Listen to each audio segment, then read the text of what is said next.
अस्सलाम वालेकुम, आप देख रहे हैं डॉन न्यूज़। मैं मेज़बान अब्दुल गफ्फार पुरान रिप्ले के एक और एपिसोड के साथ। पाकिस्तान सुपर लीग सीजन 8 आ गया। इससे पहले 6 था, 7 था, लेकिन कोयटा ग्लेडिएटर्स कराची की जो परेशानी है वो ख़त्म नहीं होने को दे रही। क्या वजह है कि दोनों टीमें जीत नहीं पा रही। कल कोयटा ने 50 पे 7 आउट कर दिए, 50 for 7, और फिर भी ये मैच आखिर में कन्विंसिंगली हार गए। तनवीर से ज़रूर बात करेंगे कि क्या वजह है कि कोयटा ग्लेडिएटर मुसलसल तीसरे सीज़न में, और ये ट्रॉफी जीतने के बाद हुआ है जब ये बिल्कुल आउट ऑफ रिदम हो गए हैं, क्या चेंजेस करनी पड़ेंगी। आज जनाब इस्लामाबाद और कराची जो है मदे मुकाबिल होंगे। आबाद अपने घर में खेल रहा है। वैसे तो घर में सब शेर होते हैं, लेकिन वो तो पहले ही शेर हैं, तो क्या सवा शेर हो जाएंगे और कराची को क्या करना पड़ेगा, ये सब हम डिस्कस करेंगे। मेरे साथ मौजूद है रोज़ की तरह तनवीर अहमद। तनवीर, बहुत शुक्रिया ज्वाइन करने के लिए। कोयटा ग्लेडिएटर्स 50 पे 7 आउट, मैंने भी लिखा काय काय कोयटा, ट्वीट किया, खुश हो गया, मैं कहा कोयटा वापस आ गया, बाद में बाय बाय कोयटा हो गया। What is this?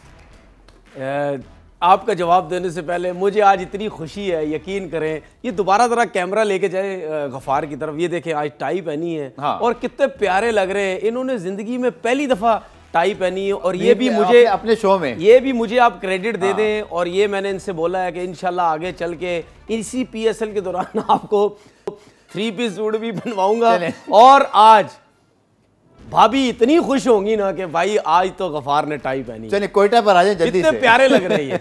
देखिए कोयटा में क्या रहा है सर, ये क्या देखिए कोयटा की बात ये है कि हम तो नहीं खेल रहे थे, हम तो देख रहे थे, लेकिन मुझे ऐसा लगता है कि जो भी फैन है क्रिकेट को, जो लाइक करता है, उसको इतना अफसोस हो रहा होगा कि कोयटा ने जिस तरीके से परफॉर्मेंस दी है। स्पेशली मैं नदीम उमर साहब की बात करूंगा कि वो बहुत ज़्यादा हर्ट हुए होंगे, क्योंकि कोयटा की परफॉर्मेंस पिछले कोई 1-2 साल से बहुत बुरी चल रही है।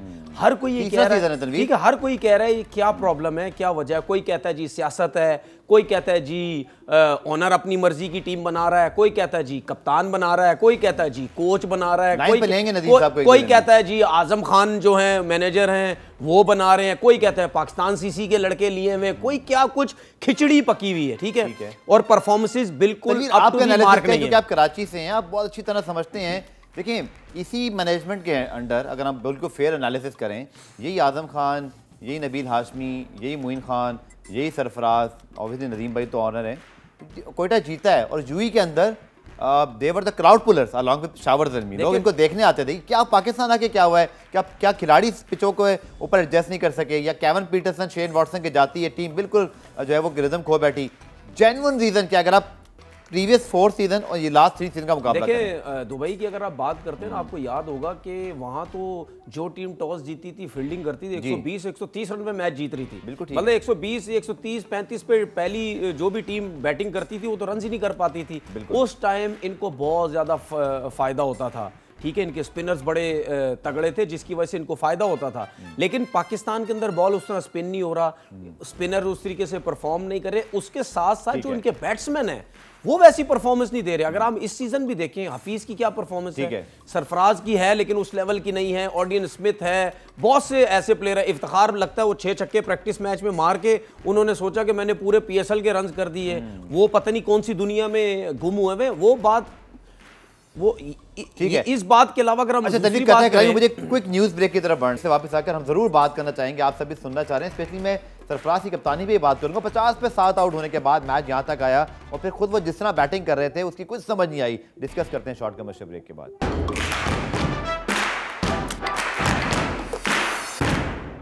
अच्छा, तनवीर ने जो कि जिक्र किया था, मैं थोड़ा सा आपको बैकग्राउंड बताता हूँ। कोयटा ग्लेडिएटर्स के जो ऑनर हैं नदीम उमर साहब, बड़े लॉन्ग सर्वेंट हैं पाकिस्तान में कराची क्रिकेट के हवाले से। कराची की जो जोन क्रिकेट है, क्लब है पाकिस्तान क्रिकेट क्लब, जहाँ से नदीम उमर साहब का क्लब है। पिछले 20-25 साल से मुझे ये भी याद है कि उन्होंने पाकिस्तान की ब्लाइंड टीम हो, हॉकी टीम हो, इनकी भी बड़ी खिदमत की है, इनको भी जहाँ जहाँ सपोर्ट हुआ किया है। Genuine great personality for the cricket, और एक क्लब भी बहुत अच्छा चला रहे हैं, उसमें पैसा भी बहुत लगाते हैं। रमज़ान क्रिकेट के अंदर पूरी की पूरी एक्टिविटी इनके से होती है। तो ही इज़ और लिटरली जिनको हम कह सकते हैं कि मोहसिन है कराची क्रिकेट के। और पाकिस्तान क्रिकेट क्लब से सरफराज अहमद आए हैं, मुझे इसी तरह सऊद शकील याद आ रहे हैं, कुछ नाम आपको भी 1-2 याद आ रहे बता दीजिएगा। बट ये वो कहते हैं ना, हर चीज़ का शायद वक्त होता है तनवीर। मैं ये नहीं कह रहा कि वो वक्त आ गया है, बट सोचना पड़ता है। जैसे मैंने आपको बड़ी सही एग्जांपल दी थी पहले भी कि पेशावर ज़ल्मी ने आज से 2 सीज़न पहले डैरेन सेमी पाकिस्तान टीम से पहले पहुंच गए थे, बट मिड सीजन में रावलपिंडी में मैं मौजूद था उस प्रेस कॉन्फ्रेंस में, मोहम्मद अकरम के साथ प्रेस कॉन्फ्रेंस की। डैरेन सेमी ने कहा जी मैनेजमेंट ये समझती है कि I am not good enough to play as a player anymore, तो now I am taking back and taking as a coaching seat, और मैं कप्तानी छोड़ रहा हूँ। और वहाब रियाज उस वक्त अपने अच्छी फॉर्म में थे, अभी थोड़ा स्ट्रगल कर रहे हैं। ही टुक ओवर, और that's how you know franchise cricket and team should build, कि परफॉर्मेंस बेस्ड होना चाहिए। क्या ऐसा कोई वक्त आ गया यार? आ गया, क्यों नहीं आ गया? ये जो आप बात कर रहे हैं ना डैरेन समी की, अरे वो 2 मर्तबा का वर्ल्ड चैंपियन है वो भी। बिल्कुल, डैरेन समी के अलावा और भी बहुत क्रिकेटर्स हैं। वो देखें उनके कल्चर में ये नहीं है कि हम 37 के हो गए, 38 के हो गए, 40 के हो गए, अगर फिट है खेलते रहेंगे। उनकी नज़र में एक एज होती है कि यार इस एज तक हमने क्रिकेट खेलनी है, उसके बाद हम रिटायर हो रहे हैं, जो यंगस्टर्स आएंगे हम उनको टाइम देके। लेकिन हमारा प्रॉब्लम तो चेक करो ना, हमारी पीएसएल के अंदर फ्रेंचाइजीज में 40-40 साल के लड़के खेल रहे हैं। भाई बात ये है, अब शोएब मलिक की बात करता हूँ, हफीज़ की बात हम करते हैं। बात ये है कि इन्होंने क्या पाकिस्तान खेलनी है? इन्होंने कहाँ क्रिकेट खेलनी है? अगर चले, मैं ये भी कहता हूँ कि चले जी अगर उनकी परफॉर्मेंसेस हो रही हैं तो चले फिर भी आप पीएसएल खिला लें। शोएब मलिक की परफॉर्मेंस देख लें, हफीज़ की परफॉर्मेंस देख लो। मुझे सबसे ज़्यादा हैरानगी हुई कोयटा ग्लैडिएटर के ऊपर, उमर अकमल, मोहम्मद हफीज दोनों टीम में, मोहम्मद हफीज को और उमर अकमल हो गए, ठीक है, इनको टीम में खिलाया। भाई यार इन लोगों की डोमेस्टिक की क्या परफॉर्मेंसेज हैं, इनको आपने टीम में रख लिया। उसके बाद उमैर बिन यूसुफ, उसके बाद सऊद शकील, कब खेलेंगे? घर जाके खेलेंगे? कौन सी पीएसएल खेलेंगे? अगले पीएसएल के लिए सिलेक्ट किया हुआ इनको। तो भाई जो यंग लड़के हैं, जो परफॉर्मर है डोमेस्टिक के, उनको चांसेस दो। उसके बाद मैं एक चीज बोल दूं, मैं डायरेक्ट मैसेज दे रहा हूं नदीम उमर साहब को कि आपको चाहिए कि अपना कोचिंग स्टाफ आप चेंज करें, जो मुझे नजर आता है। आप कप्तान भी चेंज करें, आप नए लोग लेके आए। क्यों? क्योंकि 2-3 साल से इसी कोचिंग स्टाफ के साथ जो टीम खेल रही है, भाई हम तो पहले कह देते एकदम से, अगर बाबर अच्छी कप्तानी नहीं कर रहा, ओ जी बाबर को हटा दो, फलाना नहीं कर रहा हटा दो। तो भाई अगर कोयटा ग्लैडिएटर के कोचिंग स्टाफ या कप्तान सही नहीं कर रहा तो आप हटा दो, सरफराज को एज अ प्लेयर खिलाओ। सरफराज कल जिस तरीके से बैटिंग कर रहे थे, ठीक है, कहीं से नहीं लग रहा सरफराज एक एस्टेब्लिश क्रिकेटर है। अच्छा, उस बेचारे से शॉट्स ही नहीं लग रहे। वकार यूनुस ने भी कहा कि छठे सातवें पर दूसरी टीमों के जो प्लेयर्स आ रहे हैं 160-170 के स्ट्राइक रेट। जाहिर सी बात है। मेरे सवाल है आपसे, दो तरफ हमारी रहनुमाई कर दीजिएगा, फिर मुझे सेगमेंट की तरफ बढ़ना है। एक 50 पे 7 आउट हुए, सरफराज की कैप्टनसी पे क्वेश्चन मार्क कि आपने कैसे राशिद खान और सिकंदर रजा को 148 तक जाने का आपने क्यों नहीं रोका? बिल्कुल, नंबर 1 चीज़। दूसरा, जब कल विल स्मिथ ने अच्छा आगाज दे दिया था अलॉन्ग विद यासिर, और आप 50 पे कोई आउट नहीं था, 2 विकेटें गिर भी गई थी, सरफराज को ऊपर नहीं आ जाना चाहिए था? वो उनको सूट करता कि वो वहां से मैच को एक, जैसे टॉम कोल और कैटमोर की हम बात करते हैं, पिछले मैच में किया कि वो एक एंड संभाल लिया, दूसरे एंड से आप दूसरों को खिलाओ। तो कैप्टन आप खड़े होते हो, एक दिल भी बड़ा होता है। नहीं, कुछ तब्दील करने की कोशिश भी नहीं की जा रही ना। देखिए बात यह है कि अगर आपने सबसे पहले तो अफसोस की बात यह है कि 148 रन करवा दिए। कहाँ थी इसमें सरफराज की कप्तानी? कहाँ बुरी है? आपके बॉलर्स क्या कर रहे हैं? नसीम शाह क्या बॉलिंग कर रहा है, दूसरे क्या बॉलर ऑर्डिन स्मिथ क्या कर रहे हैं? भाई आउट करो ना, 3 विकेट से यार, सिर्फ आउट करने की कोशिश करो। वो मारी जा रहा है, 71 रन उसने कर दिए 200 के स्ट्राइक से, मार के 200 के स्ट्राइक रेट से। ऐसे जैसे प्रेशर उन पर है, हमारे पर नहीं है, उसने ऐसे आप लोग रन करने दे रहे हो। उसके बाद अगर आपने बैटिंग की आप बात करते हैं, गप्टिल क्या बैटिंग कर रहा था? मुझे ये तो बताए ना, क्या बैटिंग कर रहा था गप्टिल? भाई बात ये है, हमारा नया ड्रेसिंग रूम बना है गप्टिल भाई, थोड़ा सा बल्ला आराम से फेंकें, बोला 2 मरतबा फेंका, हमारा नया ड्रेसिंग रूम है। मतलब यार आप इतने T20 के स्पेशलिस्ट हैं, आपने सब बॉलर्स को हावी लिया हुआ है। अच्छा, शाहीन अपने 4 विकेटें गिरी, शाहीन इसलिए ऊपर आ गए शायद कि अगर मुझसे 3-4 लग गए मेरे रन, एटलीस्ट वो ऐसा कैप्टन है जो कुछ सोच रहा है, कुछ आउट ऑफ बॉक्स करता है। बिल्कुल, सरफराज को ऊपर नहीं आना चाहिए था। आना चाहिए था, क्यों नहीं आना चाहिए था भाई? लेट आया, अच्छा, आप मुझे चीज बताएं, जब बेंड कटिंग खेलता था कोयटा ग्लैडिएटर से, कैसी परफॉर्मेंस थी कोयटा की नीचे से? जब अनवर अली खेलता था कैसी थी कोयटा की परफॉर्मेंस? ठीक है, आपने 2 टॉप के प्लेयर जो जिनका स्ट्राइक रेट भी ज्यादा, आपने उनको फारिग कर दिया। सही है, तो बात ये है कि भाई आप अपने लड़कों भी कराची में खेलते थे आप अपने लड़कों के साथ खुद नहीं कर पा रहे। क्योंकि मुझे एक चीज साफ नजर आती है, कोयटा ग्लैडिएटर में मुझे सियासत बहुत लग रही है, जिसकी वजह से ये सब कुछ हो रहा है। अब सियासत क्यों हो रही है, जो मुझे आइडिया है, भाई दुश्मन नहीं बन जाना मेरे, क्योंकि वैसे मेरे पीछे पड़ जाते, ये बोलता रहता है। जो मुझे नजर आ रहा है ये सियासत लग रही है। अच्छा, आजम खान भी छोड़ के गए, अब वो उनका डेब्यू हुआ था, लेकिन वो जिस वक्त कहते हैं ना जिस पर वो तैयार हो गए। नहीं आजम खान, नहीं जो मुझे ऐसा लगता है आजम, नहीं मुझे ऐसा लगता है मैच फिनिशर थे वो। देख लें वो क्या करें दूसरी टीमों में जाकर। और इसी टीम ने उनको वो आज तक कहते हैं मेरी कामयाबी का सारा सेहरा कोयटा पर है, क्योंकि उन्होंने मुझे पहला चांस दिया। रन्स भी कोयटा के खिलाफ ही करते हैं, कोयटा के खिलाफ ही करते हैं। नहीं, कोयटा को 2-3 मैच जितवा कर गए हैं। हाँ, लेकिन मुझे ऐसा लगता है कि हो सकता है शायद बहुत से लोग ये बात करते हैं, क्योंकि मोइन भाई उनको लेके आए थे आजम को, तो शायद लोग ये कहते भी थे कि भाई आपकी वजह से ये कोयटा में आता है, वरना तो इसको कोई भी फ्रेंचाइज सेलेक्ट नहीं करेगी। हो सकता है उन्होंने उसको रिलीज किया तो इस्लामाबाद ने ले लिया, वो जो कि अच्छी चलो चीज है कि जी इस्लामाबाद ने समझा जिसमें टैलेंट है, फ्रीडम से खेल रहा है। ठीक है, अब कम से कम ये तो नहीं है ना कि भाई मोइन भाई कोयटा में, आजम भी कोयटा में, तो कोयटा में रखा, अब दूसरी टीम से खेल रहा है। बात ये है कि सियासत जब तक किसी भी टीम में ख़त्म नहीं होगी, आपकी टीम की सूरत हाल यही लेगी। और अब ज़रूर 100% नदीम उमर साहब को सोचना चाहिए कि क्या तब्दीली करनी है, क्या नहीं तब्दीली करनी है। ये दोस्ती यारी, सलाम दुआ, उसको बुरा ना लग जाए, इसको बुरा ना लग जाए, भाई ये 4 मैचेस बाकी है, पता जीत जाए। मैं नेक्स्ट PSL की बात कर रहा हूँ, 4 मैच बाकी है, नहीं कुछ भी नहीं होना, क्या होना है अब। ये जो जिससे परफॉर्मेंस 2 पॉइंट है, 5 मैच 4 मैच जीते हैं, 10 पॉइंट करके टेंशन में आ सकते हैं। नहीं ये आप सोच रहे होंगे ना, मैं नहीं सोच रहा। मैं तब सोचूंगा ना कि अगर आपकी टीम की परफॉर्मेंस शुरू कर दें। हमें ब्रेक शामिल करते हैं, ब्रेक से वापस आकर आज मैच है जनाब इस्लामाबाद का और कराची का। कराची को भी जीत चाहिए, तनवीर से पूछेंगे क्या करे कराची। मिलते हैं शॉर्ट ब्रेक के बाद।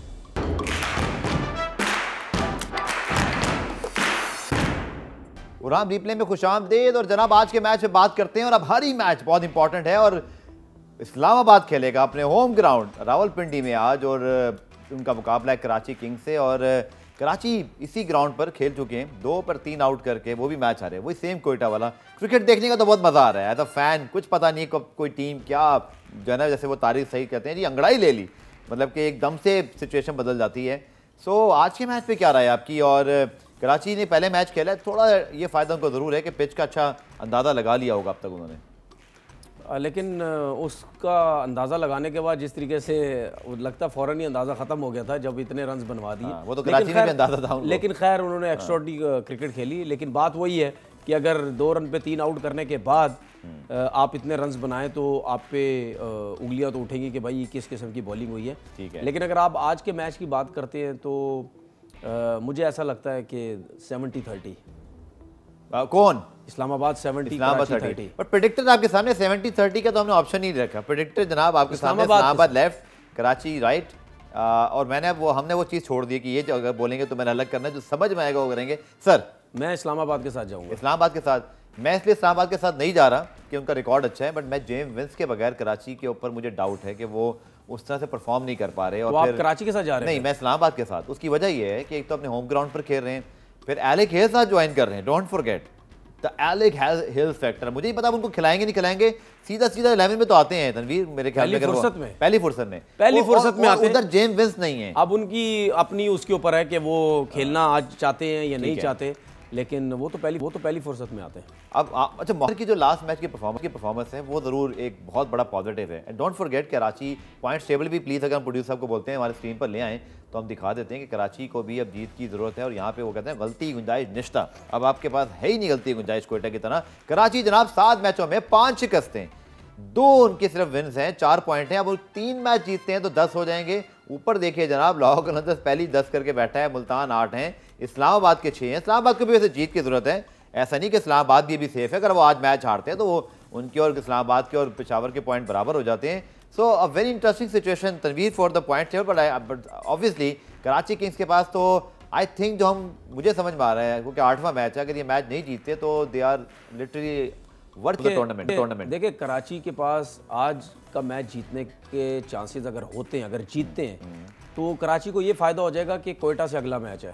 हाँ, उनको नहीं आप हरा सकते। उनको अगर आप हराते तो आपके 8 पॉइंट हो जाएंगे। फिर लास्ट मैच लाहौर से, ठीक है, वो डू एंड डाई कुछ भी हो सकता है। आपको पता होगा हम डू एंड डाई, हमने लाहौर से जीतना ही जीतना है हर हालत में। क्या पता आप जीत जाए। अच्छा, जायंट किलर हैं, मुल्तान को और लाहौर दोनों को हरा चुके हैं। ठीक है, तो वो भी एक लाहौर के ऊपर प्रेशर होता है कि जी कराची ने हमें हराया हुआ है। लेकिन आज का मैच जो है इस टूर्नामेंट में इन रहने के लिए बहुत जरूरी है। आज हारे तो तकरीबन आज हारे तो वो तो फिर किटबैक वगैरह आपने बहुत अच्छी 2-3 चीजें निशानदेही की थी जिसपे माफ कीजिएगा कराची ने अमल भी किया। देखिए जेम्स विंस के बगैर अब चूंकि वो नहीं है, अगर मैं आपसे पूछूं तनवीर कि अगर आप कोचिंग स्टाफ में बैठे हैं या अगर आप कराची की 11 बना रहे हैं, आप क्या ऐसा करना चाहेंगे कि कराची इस्लामाबाद को हरा सके, बावजूद इसके कि एलेक्स हेल्स ने ज्वाइन कर लिया इस्लामाबाद और विंस यहाँ नहीं खेल रहे? ऐसा पॉसिबिलिटीज है ना। देखिए T20 का गेम है, कोई टीम रूल्ड आउट नहीं हो सकती। देखिए आपको पता है कराची की जो बॉलिंग ने रन्स बनवाए वो क्यों रन्स बनवाए?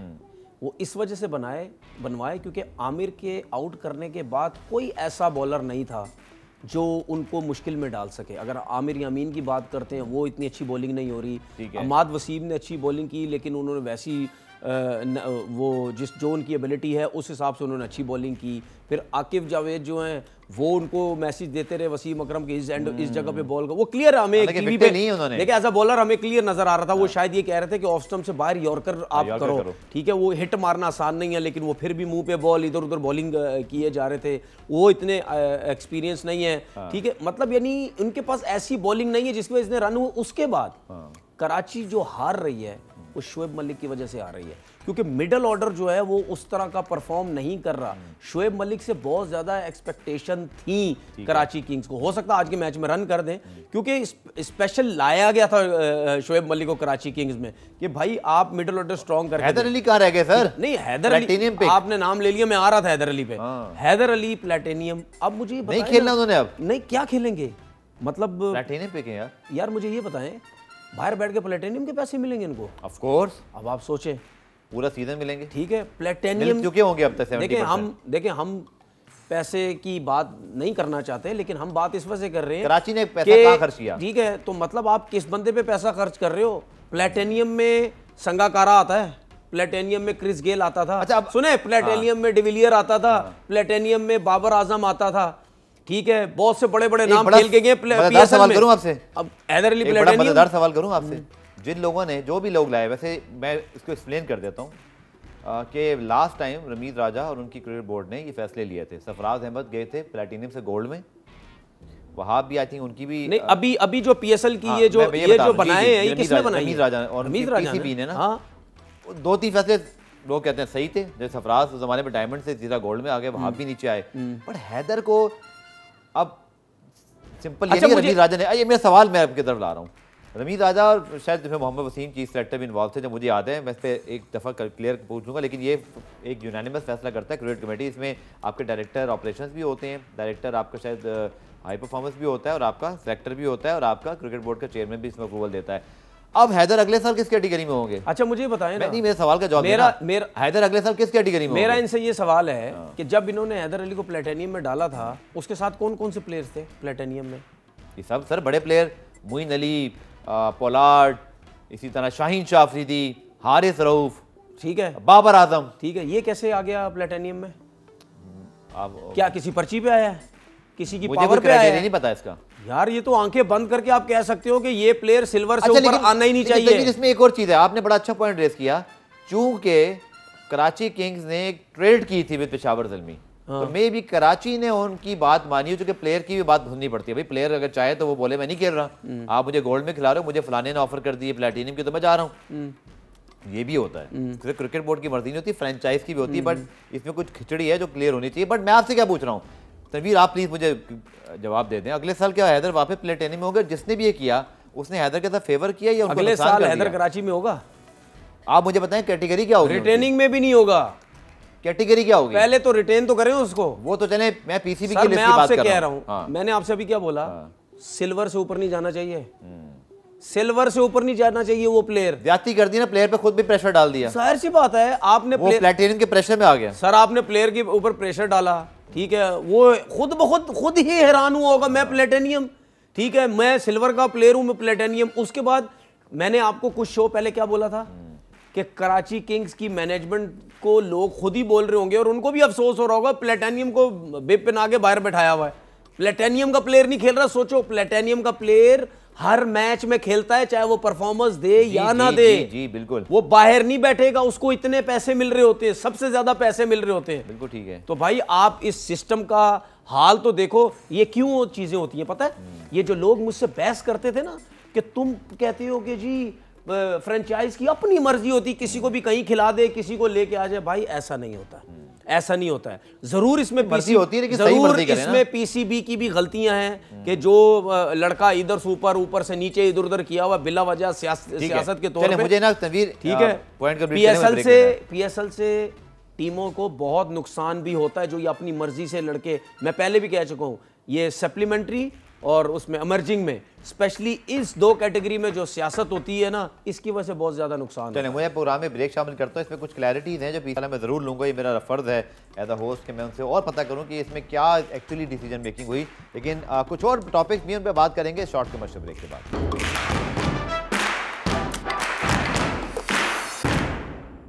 प्रोग्राम रिप्ले में खुशामदीद। पाकिस्तान सुपर लीग पर तो हम बात करिए, लेकिन इंटरनेशनल क्रिकेट भी हम तनवीर के साथ डिस्कस करते हैं। और आज ऑस्ट्रेलिया ने भारत को 9 विकेट शिकस्त देकर जो सीरीज में कमबैक किया, 2-1 हो गई। वैसे तो बॉर्डर गावस्कर ट्रॉफी रिटेन कर ली इंडिया ने, बिकॉज वो जीत कर आए थे और बराबर पे जो टीम अगर होम पे खेली तो उसको पहले ही मिल जाती है, तो वो तो ट्रॉफी तो मिल जाएगी। बट एक बड़ा मजेदार स्टैट है तनवीर, मैं आपकी तवज्जो इस पर और आपका एक्सपर्ट ओपिनियन चाहूँगा। जो आखिरी 5 से 6 टेस्ट हुए हैं, डे 2 पे खत्म हुए एक टेस्ट, दूसरे दिन खत्म। आखिरी कितने टेस्ट? मैं बताता हूँ आपको। आखिरी ये हैं 6, 7, 8, 9, 10 टेस्ट मैचों में सुनिएगा ब्रेक डाउन।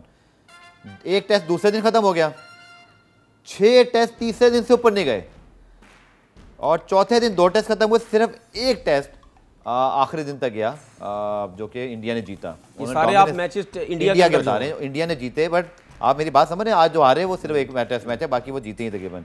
6 टेस्ट तीसरे दिन खत्म हुए, जबकि एक टेस्ट दूसरे दिन भी। ठीक है, होम एडवांटेज होना चाहिए सब कुछ, बट डू यू थिंक मुझे एक टेस्ट क्रिकेट की क्लास है, ग्रेस है, वो जो हंगामा होता है जैसे कराची टेस्ट में हुआ था, आखिरी वक्त नहीं पता नतीजा क्या होगा, ये वो सारा कुछ। सो टेस्ट भारत जीत रहा है, उन्होंने सही फ़ायदा उठा लिया, अपना एडवांटेज ले लिया, वर्ल्ड टेस्ट चैंपियनशिप का फाइनल भी खेल जाएंगे सारा कुछ। बट टेस्ट क्रिकेट के लिए ये कैसा है कि 6 टेस्ट तीसरे दिन खत्म हो जाए और 5वें दिन तक सिर्फ एक टेस्ट जाए, ये क्या शो करता है? इंडिया बहुत तगड़ा हो गया है, ये पिचें बहुत खराब बन रही हैं। नहीं, पिचेस की वजह से। देखिए, अगर हम जितने आपने टेस्ट बताए ना, इसमें कम से कम 200-250 तो विकेट्स ले ली होंगी स्पिनर्स ने। हाँ, बिल्कुल। ठीक है, मतलब एक बात कर रहा हूँ कि स्पिनर्स ही आउट कर रहे हैं वहाँ। बिल्कुल, अगर आप बाहर से कोई टीम आई है वो और इंडिया के तो कर ही रहे।